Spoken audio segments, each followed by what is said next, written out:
Now, back to the game. Kasama pa rin natin ang bandang The Ones at mga talented kapuso performers. Ngayon, ang nakakascore pa lang po ay ang Harmony Squad with 74 points. At 0 pa rin ang The Ones. Pero ito na susunod na magtatapat. Ang lead guitarist na si Japs at ang DJ ng Barangay LS 97.1 na si Papa Obet. Let's play round 2.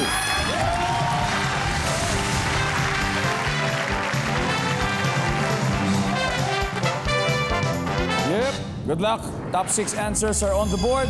Kung maniningil ka sa taong umutang sa'yo, pero ayaw magbayad, kanino ka magpapasama? Papa Obet. Sa barangay. Sino sa barangay kaya? Barangay Tanod, Barangay Captain, Barangay Konsehal. Si Mr. Tanod. Yes, Kapitan, barangay. si Kapitan. Nandiyan ba yan? Survey says barangay. Yo! Yeah. Top answer. Play, syempre, play. Parang barangay LS. Play, let's go play. Papa Obet. Si Vilmark po, may bagong single. Ano bang title ng bagong single natin? Inoue, pero spelled out po siya na I-N-O-W-I. Inoue, ano big sabihin nun, Vilmark? Actually, we came up with that title. Yung totoong pangalan, title po niya is I'm Not Okay Without You. Pwede naman a few lines, di ba? Para mas maintindihan Siyempre, natin. para sa ating mga puso, Sir Let's Dom. do it, Vilmark.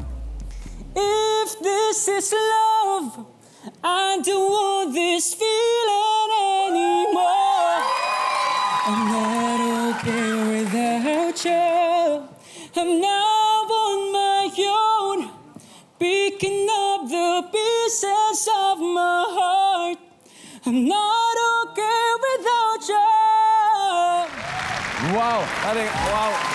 Hanap talagang nakakakilabot. Anyway, ito na yung tanong. Maniningil ka sa may utang sa'yo. Tapos ayaw magbayad. Sino gusto mo isama? Siyempre, mas mataas sa barangay Tanod, pulis. Police! Survey says police! Let's go! John Rex, kung maniningil ka sa taong umuutang sa'yo, pero ayaw magbayad, kanino ka magpapasama? Sa magulang ko. Sa magulang. Susumbo kita sa magulang ko, hindi ka magbayad. Di ba? Tama. Totoo yan. Nandiyan ba yung magulang? Yes, sir. Yes, sir. JC, kung maniningil ka sa taong umuutang sa'yo, pero ayaw magbayad, kanino ka magpapasama? Siyempre, magpapasama ako sa kaibigan ko. Kaibigan. Yes, oo, siyempre.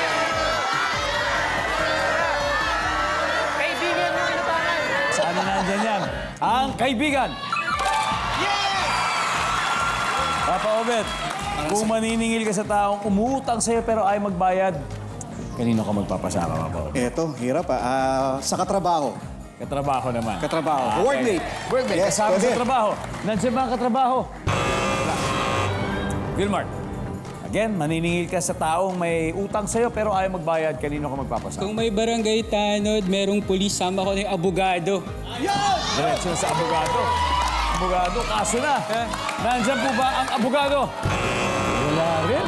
Anyway, John Rex, maniningil ka sa taong utang sa'yo pero ayaw magbayad, kanino ka magpapasama?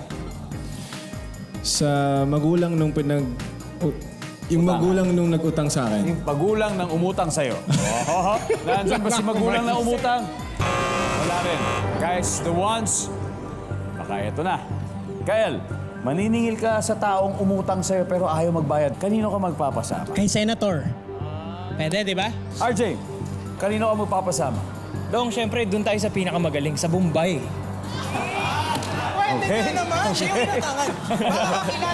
Kung siya ay nagpapautang, kaya niya din mangbawi ng utang. Zaps, kanino ka magpapasama? Kung may parents, feeling ko sa mga kapatid, pwedeng kuya, ate. Pwede. Yan. Kapatid naman. Okay. Carl, Siguro sa kapatid. kapatid. Okay. Mga sa kanila. Sabi nila, magpapasama daw sa kapatid kung nahihirapan sila maningil. We'll see. Nandyan ba ang kapatid?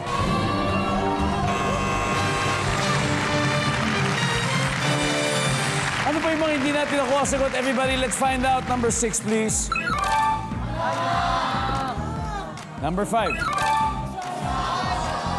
Dalawang rounds na ang naipapanalo ng Harmony Squad.